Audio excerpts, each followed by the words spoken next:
Hello everyone, कैसे हैं आप। स्वागत है आपका अपने प्लेटफॉर्म हेलो सर पर। आज हम चर्चा करने वाले हैं भूगोल के कुछ सेगमेंट को लेकर, जिसमें हम चर्चा करेंगे महासागरीय निक्षेप पर और साथ ही साथ चर्चा करेंगे हम लोग प्रवाल मूंगा द्वीप पर।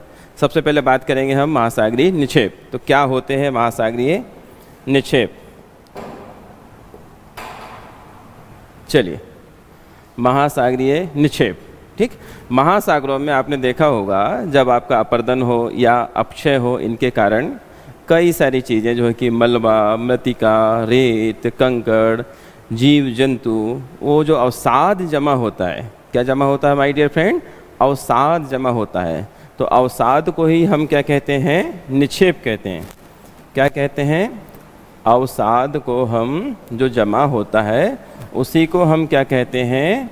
निक्षेप कहते हैं। ओके, तो क्लियर हुआ आपको? बस वो महासागर में जमा हो रहा है तो हम उसको क्या कहेंगे? महासागरीय निक्षेप कहेंगे।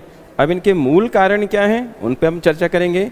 तो आप गौर से देख रहे होंगे बोर्ड पर, सबसे पहला कारण पे हम चर्चा करेंगे वो है अपक्षय और दूसरा कारण है इनका अपरदन। तो यदि आपको पता ना हो कि अपक्षय क्या होता है, अपरदन क्या होता है, तो थोड़ी सी चर्चा कर ले रहे हैं हम लोग। अपक्षय हम उसको बोलते हैं कि जो अपने स्थान पर किसी चीज़ की भौतिक प्रक्रम द्वारा या रासायनिक प्रक्रम के द्वारा टूट फूट हो। किसके कारण हो? या तो कोई भौतिक प्रक्रम हो या रासायनिक प्रक्रम हो, जिसके कारण कोई चट्टान, मृदा या तमाम जो भी चीज़ प्राकृतिक रूप से हम देख रहे हैं उनकी क्या हो रही है? टूट फूट। लेकिन कारण एक और इसमें साथ में है कि वह क्या है? आपका स्थानिक है। कैसा है माय डियर फ्रेंड? स्थानिक है, ठीक। और अपरदन क्या है आपका? अपरदन बस गतिक हो जाता है। कैसा हो जाता है आपका? गतिक। मान के चलो कि पानी के द्वारा, वायु के द्वारा, हवा में बह रहे हैं, पानी के द्वारा, जैसे बड़े बड़े बोल्डर पानी में बहे जा रहे हैं, फिर वो छोटे छोटे और छोटे। आपने देखा भी होगा बजरी हम कहाँ से प्राप्त करते हैं, रेत हम कहाँ से प्राप्त करते हैं? नदी से ही प्राप्त करते हैं। तो अपरदन का ही एक कारण है। अपरदन के कारण बड़ी बड़ी चट्टानें छोटी छोटी चीज़ों में बढ़ जाती है और वो छोटी छोटी चीज़ों में बढ़ जाती है। तो इस प्रक्रिया को हम क्या बोलते हैं? अपरदन बोलते हैं। और अपने ही स्थान पर होने वाला क्षय, उसको हम अपक्षय बोलते हैं। इन दोनों ही प्रक्रमों से, चाहे वो अपक्षय प्रोसेस से गुजरे और चाहे वो अपरदन प्रोसेस से गुजरे, हमें क्या मिल जाएगा? अवसाद मिलेगा। क्या मिलेगा हमको? अवसाद मिलेगा। अवसाद आपका बह के कहीं तो जमा होगा। तो जो अवसाद है उसी को हम क्या कहते हैं? निक्षेप कहते हैं। चलिए आते हैं, सबसे पहला जो अवसाद हम उसमें कारणों में डिफाइन करने वाले हैं, उसके प्रकारों पे चलने वाले हैं। तो सबसे पहला क्या है हमारा? स्थलीय या भूमिज, मतलब जो स्थान पे पाया गया या भूमि पर पाए जाने वाला, ठीक। तो इसमें क्या है आपका? रेत हो सकती है, बजरी है, सिल्ट है, मृदा है, ठीक। रेत है, बजरी है, मृदा है, सिल्ट है। ओके, अच्छा, साथ ही साथ जब वो नीचे कीचड़ का फॉर्मेट में आ जाएगा तो बहुत सारी रासायनिक प्रक्रियाएं हो जाएंगी, बहुत सारा डिकम्पोजिशन हो जाएगा, बहुत सारे जीवाणु, बैक्टीरिया, बहुत सारी जो चीज़ें उसमें क्या हो जाएंगी? मिल जाएंगी, जिसके कारण उसका क्या होगा? रंग बदल जाएगा। तो आपको कीचड़ कैसी मिलेगी भाई? नीली हो सकती है, हरी हो सकती है या लाल। पंख को कीचड़ ही कहा जाता है। पंख को क्या कहा जाता है? कीचड़ ही कहा जाता है, ठीक। तो दलदली क्षेत्रों में हमें आराम से वो है देखने को मिल जाएगा। तो सबसे पहले निक्षेपों में पहला प्रकार क्या हमने पाया? या तो वो निक्षेप कैसा होगा? स्थलीय या भूमिज। ओके, चलिए आगे बढ़ते हैं। चलिए दूसरा कारण पे हम चर्चा करेंगे, तो वह है ज्वालामुखी निक्षेप। कौन सा निक्षेप? ज्वालामुखी निक्षेप। अब ज्वालामुखी आपको सबको पता है, पृथ्वी के अंदर से जो लावा उद्गार होता है, पृथ्वी के अंदर से जो लावा क्या हो रहा है? का उद्गार हो रहा है। इसमें बहुत सारे जो है कि धूल के कण, कार्बन के कण, बहुत सारे धातुओं के कण, काफ़ी सारी चीज़ें जो है कि लावा में जो है कि अंदर से बाहर निकल, पृथ्वी के अंदर से बाहर निकल रही, ठीक है ना। तो ये जो कहीं तो जमा होगा, जब ये नीचे यदि महासागरों में जो लावा निकला वो जमा हो जाए तो हम उसको क्या बोलेंगे? ज्वालामुखी निक्षेप कहेंगे। क्लियर हुआ डाटा? महासागरों में जब ये लावा निकलता है और जमा होता है, उस अवसाद को हम क्या कहेंगे? महासागरीय निक्षेप। चलिए सेकंड के बाद हम चर्चा करते हैं थर्ड प्रकार की। तो थर्ड है आपका जैविक निक्षेप। कौन सा निक्षेप? जैविक निक्षेप। तो जैविक निक्षेपों में जब हम चर्चा करेंगे तो सबसे पहले हमें मिलेगा, इसमें एक प्रकार मिलेगा नेरिटिक और दूसरा प्रकार हमें मिलेगा पेलेजिक। ठीक, यदा कदा क्वेश्चन बिल्कुल साधारण सा क्वेश्चन आपसे पूछ लिया जाता है कि नेरिटिक क्या है या पेलेजिक निक्षेप किसको कहते हैं। ठीक, तो नेरिटिक हम उसको बोलते हैं कि जब जीव जो है कि अवसाद के फॉर्मेट में जम जाए, या जीव का हिस्सा, मतलब वो जैविक है उसमें जीवन था, जीव का हिस्सा मान के चलो मोलस्का भी हो सकता है, वो अस्थि पंजर भी हो सकते हैं, वो छोटे छोटे सीप भी हो सकते हैं, तो काफ़ी सारी चीज़ें, छोटे छोटे जीव क्या हो जाएं, वह जम जाएं। मेरा कहने का आशय यह है कि वो जो जीव हैं वो केवल जम रहे हैं, उनको हमने क्या कहा है माय डियर फ्रेंड? उनको कहा है नेरिटिक। अब एक चीज़ और उसके साथ में आ जाए, जीव के साथ में, वो क्या आ जाए? अजीब चीज़। अजीब मतलब कि जिसमें जीवन नहीं है। वो मृतिका भी हो सकती है, ठीक है कि नहीं, वो सिल्ट भी हो सकता है, वो रेत भी हो सकती है, वो तमाम अजैविक घटक भी यदि उसमें मिल जाएं, उसको हम कहेंगे पेलेजिक। तो आपको क्या याद रखना है? हमें याद रखना है कि नेरिटिक कौन सा फॉर्मेट है और पेलेजिक कौन सा फॉर्मेट है। दोनों फॉर्मेट को हमें कैलकुलेट करना है। ठीक, चलिए नेक्स्ट प्रकार में और चर्चा करते हैं। लास्ट प्रकार है इसमें, वो है आपका अजैविक निक्षेप। कौन सा निक्षेप? अजैविक निक्षेप। तो इसमें बिल्कुल क्लियर है कि मृतिका मतलब कि मृदा की जो गाद है, उल्का धूल, जो उल्का पिंड्स हैं कहीं समुद्र में, आपके अगाध सागर में वो जमा हो रहे हैं, तो सारे के सारे क्या हुए? रेत भी इसमें एक फॉर्मेट हो सकता है, सिल्ट भी एक फॉर्मेट हो सकता है। तो ये तमाम फॉर्मेट में जिसमें कि आपका क्या नहीं है? जीवन नहीं है। तो क्लियर हुआ आपको? 4 प्रकार हुए आपको। नंबर 1 कौन सा प्रकार था आपका? स्थानीय या भूमिस्थ था, ठीक है ना, पहला। दूसरा क्या हमने किया? ज्वालामुखी निक्षेप। तीसरा क्या रखा हमने? जैविक निक्षेप, जिसके 2 प्रकार थे। नंबर 1 नेरिटिक। नेरिटिक हम किसको बोलते हैं माय डियर फ्रेंड? जिसमें जीव के अवशेष अस्थि पंजर हैं। और पेलेजिक किसको बोलते हैं हम लोग? जिसमें जैविक और अजैविक दोनों घटक हैं, करेक्ट। और लास्ट है आपका अजैविक निक्षेप। तो आपको क्लियर हुआ निक्षेप के बारे में जानकारी। चलिए आगे चलते हैं हम लोग। आगे हम चर्चा करने वाले हैं प्रवाल के बारे में। किसके बारे में चर्चा करने वाले हैं? प्रवाल। ठीक, प्रवाल के बारे में जब हम चर्चा करेंगे तो उसी को हम मूंगा चट्टान भी कहते हैं, ठीक, और उसी को हम कोरल भी कहते हैं। और यहाँ से क्वेश्चन, कई प्रकार के क्वेश्चन जो है कि पीएससी आपसे पूछता रहा है। एक तो स्थान से रिलेटेड भी पूछता रहा है आपसे कि भाई कोरल कहाँ है, सबसे बड़ी कोरल कहाँ पर है, रीफ कहाँ पर है।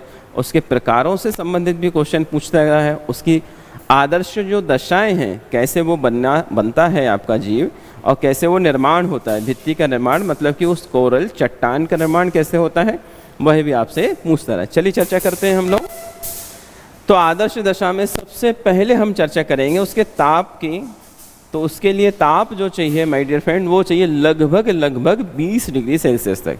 मतलब इससे कम ताप होगा तभी मूंगा जीव जीवित नहीं रह पाएगा, इससे ज़्यादा ताप होगा तो भी मूंगा जीव जीवित नहीं रह पाएगा। तो कम से कम कितना चाहिए अपने को? 20 डिग्री सेल्सियस। ओके, नेक्स्ट हम बात कर रहे हैं कि कहाँ से कहाँ तक वह पाया जाएगा। ओके, तो ग्लोब पर आप नज़र डालिए, ये आपका 0 डिग्री सेल्सियस और आपका उत्तरी गोलार्ध में 25 अक्षांश और 25 अक्षांश, मतलब कि ये जीव पाए जाएंगे 25 से 25 के बीच में पाए जाएंगे। क्लियर हुआ? गहराई उनकी कितनी से कितनी होनी चाहिए? तो 200 से 250 फीट ज़्यादा गहराई पानी की नहीं होनी चाहिए। ज़्यादा गहराई में भी जीव जीवित नहीं रह पाएगा। क्लियर हुआ?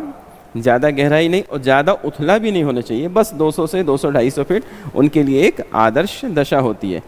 लवणता भी आपकी ज़्यादा नहीं होना चाहिए, 27 से 30%।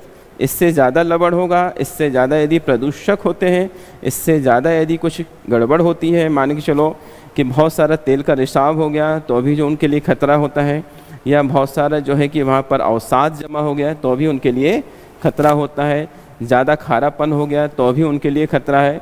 तो लवणता कितनी होनी चाहिए?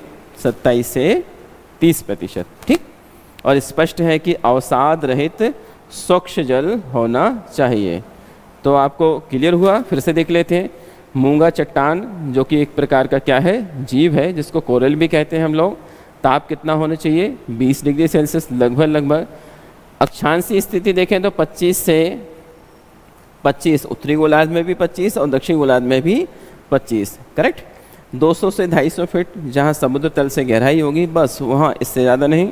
लवणता 27 से 30% और अवसाद रहित होना चाहिए।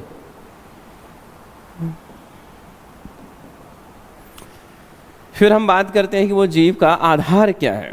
जीव का आधार क्या है? ठीक, तो जीव का जो आधार है वह रहता है जुक्सान थलाई शैवाल। ये जीव के ऊपर रहता है। करेक्ट। जीव में कैल्शियम सबसे ज़्यादा क्या है? उसमें जीव में कैल्शियम युक्त है। एक्चुअली वो कैल्शियम का भंडार है, तभी तो चट्टान के एक फॉर्मेट बनेगा। जीव क्या है? एक प्रकार से कैल्शियम का भंडार। उसके ऊपर एक बाहरी आवरण होता है। तो बाहरी आवरण शैवाल कौन सी होती है भाई? जुक्सान थलाई शैवाल। करेक्ट। ये पानी में पाई जाती है शैवाल। तो शैवाल अपना कुछ भोजन बनाता है प्रकाश संश्लेषण की क्रिया करके। ओके माय डियर फ्रेंड, किससे बनाता है? प्रकाश संश्लेषण की क्रिया करके लगभग 60% भोजन। और कुछ भोजन बनाता है एक प्लैंकटन जीव, एक कोशीय जीव पाया जाता है समुद्र में, प्लैंकटन जीव। तो प्लैंकटन जीव का शिकार करके तो लगभग 40% भोजन तो कहाँ से प्राप्त करता है वह? प्लैंकटन जीव का शिकार करके। और 60% भोजन कहाँ से प्राप्त करता है वह? अपना प्रकाश संश्लेषण करके। Okay my dear friend. अच्छा, ये क्या है? एक प्रकार की कैल्शियम युक्त तो चट्टान है। तो जीवन के लिए एक तो वो आदर्श दशाएं आपको कैलकुलेट करना है आपको। ठीक, और लास्टली हमारा क्या है एक्चुअली में? जुक्सान थलाई शैवाल, जो कि उसके मूंगा जीव के बाहरी तरफ जो है कि एक आवरण के खोल के रूप में काम करता है। करेक्ट। चलिए, अब हम बात करेंगे कि कितने प्रकार के होते हैं। ठीक, हम आ जाएंगे प्रकार पर बात करेंगे। ठीक, तो इसके 3 प्रकार होते हैं बेसिकली। तो कितने प्रकार होते हैं? 3, जिसमें पहला प्रकार है आपका अवरोधक। क्या बोलते हैं उसको? अवरोधक। इसको बोलते हैं बैरियर रीफ। क्या बोलते हैं? Barrier reef. तो संसार की सबसे बड़ी प्रवाल भित्ति कहाँ पर है आपका? क्वींसलैंड द्वीप, ऑस्ट्रेलिया।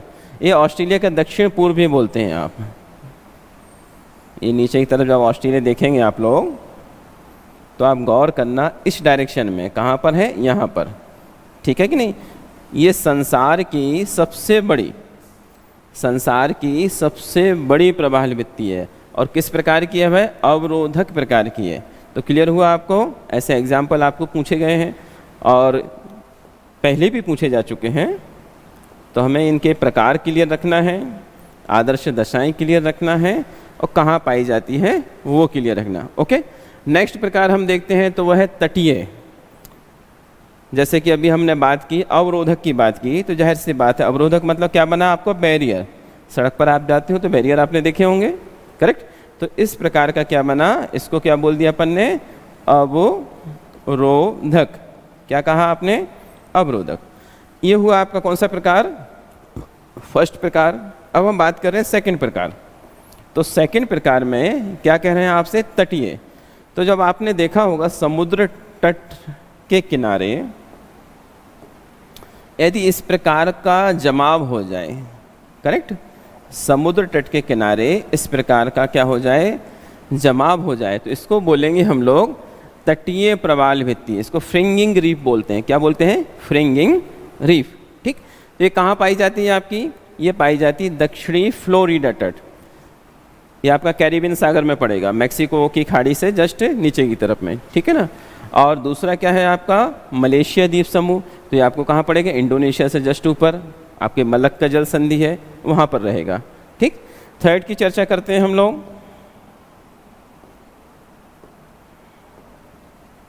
चलिए, थर्ड और लास्ट क्या है आपका? वलयकार। क्या बन जाए? वलय। इसको नाल टाइप भी बोलते हैं कि नाल टाइप का बन गया। तो वलय कैसा? मान चलो कि समुद्र का जो तल है उसमें कैसा बन जाए? रिंग टाइप का बन जाए, इस टाइप का। ठीक, क्या बन जाए? वलय टाइप का बन जाए। ठीक, तो इसको क्या कहते हैं हम लोग? नंबर 3 प्रकार वो कहेंगे हम एटॉल्स या वलयकार। ये आपको कहाँ मिलेगा? ये आपको मिलेगा प्रशांत महासागर या आपका फिजी द्वीप समूह। प्रशांत महासागर में कहाँ मिलेगा? ये आप गौर से देखना, प्रशांत महासागर ये आपका ऑस्ट्रेलिया के राइट साइड में, जो आपका ऑस्ट्रेलिया है यहाँ राइट साइड में आपको फिजी द्वीप समूह मिलेंगे, तो आपको मिलेगा। तो आपको क्लियर हुआ?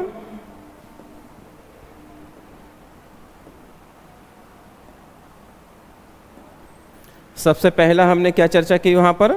किस प्रकार की थी? अवरोधक। क्या था आपका? अवरोधक। ठीक, अवरोधक बोले तो तल में इस टाइप का एक क्या बन जाए? बैरियर बन जाए। क्लियर हुआ? ये हमने एग्जाम्पल कहाँ देखा आपका? Australia, Queensland. ठीक, सेकंड हमने क्या बात की? सेकंड बात की हमने तटीय। क्या बात की हमने? तटीय। तो आपको फिजी द्वीप समूह की बात की थी हमने। तटीय, तटीय कैसा? तट के किनारे पर जो जमाव हो जाए, फ्लोरिडा तट के पास के हमने बात की थी। ठीक, और थर्ड हमने बात की वलयकार। इसको फ्रिंगिंग भी कहते हैं, इसको बैरियर कहते हैं, और इसको वलय को एटॉल से बोलते हैं, वलयकार। वलय बोले तो कैसा? एक रिंग बन जाए। क्या बन जाए? रिंग बन जाए। ठीक, तो 3 प्रकार और आपकी आदर्श दशाएं।